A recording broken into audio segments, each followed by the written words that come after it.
सुप्रभात छात्रों। हम कितने प्रश्न करो ममता कालिया का जो खंड काव्य है उसके बारे में चर्चा कर रहे थे। तो सीता अंतिम सर्ग है यह, और ये ऋषि मुनि और वाल्मीकि ऋषि और सीता का संवाद चल रहा है। वो कहती है कि यानी अपवित्र सिर्फ नारी ही होती है क्या जीवन में, क्या पुरुष पान कर आता पावनता की घुट्टी में। नारी ही शोधित होती आई है युगों युगों से, क्या निष्कलंकता रहता नर चाहे गुजरे खतरों से।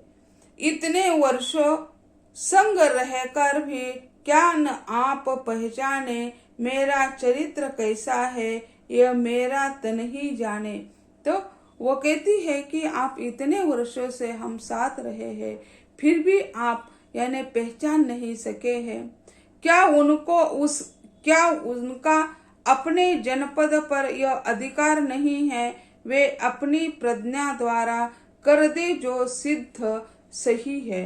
तो वो कहती है कि क्या अपने जनता पर इतना भी उनका अधिकार नहीं था कि यानी वे अपनी बुद्धि के द्वारा यानी सीता को फिर एक बार यानी वे अग्नि परीक्षा देने के लिए कह रहे हैं, तो क्या वे बता नहीं सकते हैं। या बार बार उनका ही मन विचलित हो जाता है, स्मृति की भूल भुलैया से निकल नहीं पाता। तो वो कहती है जनता को बताने के सिवा शायद क्या उनका ही मन वैने भ्रमित हो जाता है।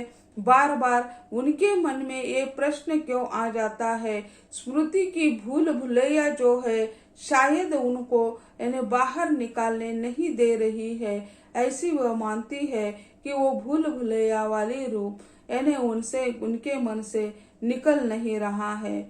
अब और परीक्षा देनी मुझको स्वीकार नहीं है, जो अल्प आयु बाकी है आश्रम में ही कटनी है।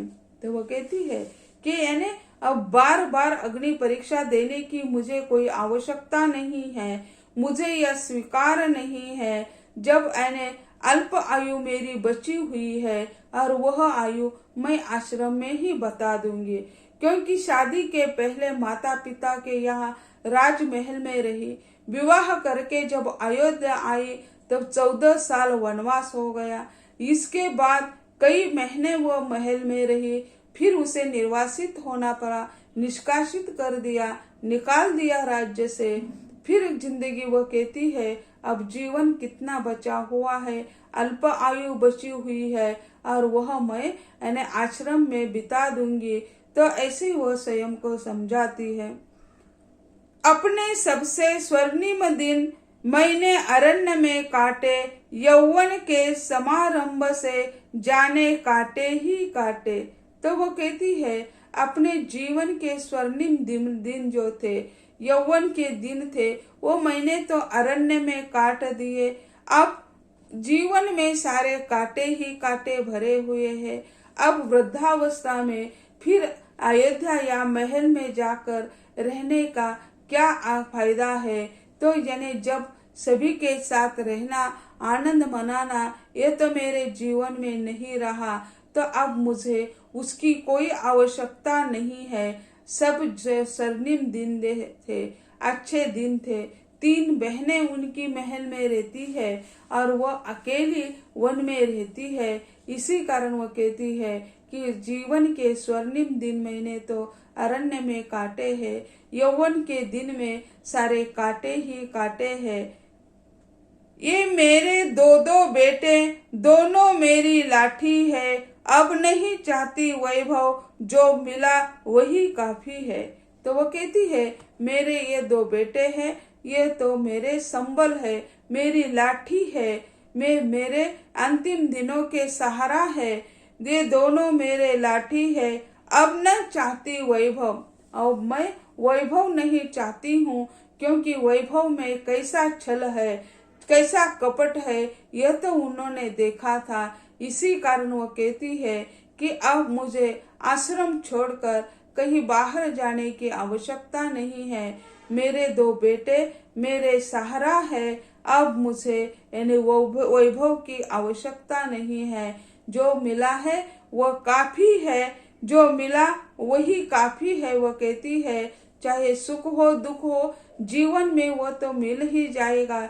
इसी कारण वह अगले जीवन के बारे में यानी सीता आसक्त दिखाई नहीं देती है। जब किया मुझे निर्वासित यह तक न बताया मुझको, यह भ्रमण नहीं अर्धांगिनी त्यागा जाता है तुमको। अगर वह उन्होंने कई दिन पहले अपने पति ने पूछने पर उन्होंने कहा था कि मुझे आश्रम जाना है, तो वह यानी उसकी पूर्ति के लिए आपने मुझे त्याग दिया। लेकिन वह कहती है कि जब आपने मुझे निर्वासित कर दिया तब आपने यह तक नहीं बताया कि यह भ्रमण नहीं अर्धांगिनी त्यागा जाता है तुमको। इतना ही बता दिया होता तो भी अच्छा होता। वो कहते हैं कि तुम्हें भ्रमण के लिए, आश्रम के भ्रमण के लिए हम भेज नहीं रहे हैं, तुम्हें हम त्याग रहे हैं, इतना भी बताने का साहस आपने नहीं किया। केवल परोक्ष प्रतिवेदन को सत्य मान रघुवर ने कर दिया त्याग तक्षण ही बिन जांच किए प्रियवर ने। केवल वह कहती है केवल दूसरों के केवल परोक्ष प्रतिवेदन यानी परोक्ष यानी केवल दूसरों के कहने से ही यानी ये दूसरों की बात को उन्होंने सत्य मान लिया और उसको यानी लोगों के कहने को सत्य मानकर आपने तुरंत मुझे त्याग दिया और उसकी जांच भी नहीं की है। लेकिन अलग अलग जो राम कथा है उसमें अलग अलग प्रसंग हमें दिखाई देते हैं। सिया के राम जो है तो वहां यानी उन्होंने जांच की और उसके बाद और रामायण में भी हम देखते हैं वही भी जांच की है राम ने कि वे स्वयं यानी जब दरबार में यह प्रश्न उठाया जाता है, धोबी जब कहता है कि यानी मैं राम नहीं हूँ जिसने राम की पत्नी सीता रावण के यहाँ रह चुकी और बाद उसे राम ने अपनाया, मेरी पत्नी एक रात मेरे पास नहीं थी, किसी दूसरे के घर में रहकर आई हूँ, मैं उसे स्वीकारने के लिए तैयार नहीं हूँ। ऐसे जब वो कहता है धोबी, तब यह प्रमाण देखने के लिए चला जाता है प्रभु रामचंद्र जी। उनका जो हरकारा है वो बात बताता है, लोग ये समाज में लोग कह रहे हैं। इसी कारण रात में प्रभु रामचंद्र जी भेष बदल कर छुप छुप कर धोबी घाट पर भेष बदल कर चले जाते हैं, वही के धोबी के साथ संवाद कर देते हैं। तभी भी वह धोबी कहते हैं, सारे धोबी कहते हैं यह प्रमाण यानी सीता वहीं पर रहकर आई है, उन्होंने अग्नि परीक्षा दी है, लेकिन हमने कब देखी है? तो यह जब प्रश्न कर देते हैं वे लोग, तब प्रभु रामचंद्र जी हतबल हो जाते हैं। प्रभु रामचंद्र जी जब ऐसे दुखी सीता देखती है तो वह भी अपनी जो सखी यानी दासी है उसे वह बाहर समाज में जाकर इन्हें देखने के लिए बताती है कि सीता के बारे में क्या क्या लोग कहते हैं। तो वह दासी भी आकर बताती है कि सीता माता यानी ऐसे लोग कहते हैं कि यानी सीता अपवित्र है, कलंकिनी है, समाज बिगड़ जाएगा। तब स्वयं भी सीता यानी निकलने के लिए तैयार हो जाती है। तो उसी समय सीता रोती नहीं, धोती नहीं, कुछ नहीं, संयमी बनकर निकल जाती है। तो एक अलग अलग में अलग अलग तरह दिखाया गया है। लेकिन यहाँ यानी रामायण, वाल्मीकि रामायण जो है वहाँ सीता एक अनभिन्न दिखाई गई है। सीता को पता नहीं कि क्यों उसे त्याग दिया जा रहा है। इसी कारण वो कहती है, दूसरों के कहने पर आपने तो मुझे तुरंत त्याग दिया, इसे जांचा नहीं, परखा नहीं है। मैं भी अपने राज्य की एक नागरिक थी, मुझे भी यानी न्याय मांगने का मौका देना चाहिए था, लेकिन आपने यह नहीं बताया कि यानी हम आपको त्याग रहे हैं, वन भेज रहे हैं। इसका उद्देश्य आपको आश्रम में हमेशा हमेशा के लिए रहने के लिए भेज रहे हैं, ऐसा आपने नहीं बता दिया। वह कहती है तुरंत आपने हमें त्याग दिया है। पिछले 12 वर्ष से मेरा प्रतिपल आश्रम में अनवरत परीक्षा क्रम था। साक्षी है वे मुनि बहने, यानी 12 साल वो वहीं पे रह चुकी है। 12 वर्ष वो आश्रम में रह चुकी। जीवन के प्रसंग देखो, शादी होने के बाद अयोध्या आई तो 14 साल वनवास, 12 साल मुनि के आश्रम में। देखो कितने जीवन के कितने साल उन्होंने ऐसे अरण्य में निकाल दिए। तो क्यों न उसके मन में ये विचार आ जाएगा कि जिंदगी के बचे हुए दिन हम यही ही आश्रम में काट देंगे। तो वो कहती है कि जीवन में 12 साल में कितने संघर्ष आए, कितने दुख आए। प्रतिपल मेरे आश्रम में अनवरत परीक्षा क्रम था मेरा। हर एक समय यानी उनके जीवन का यानी जीवन की परीक्षा ही थी, ऐसा वो कहती है। 12 साल से वह यानी इसमें यहाँ रह रही है।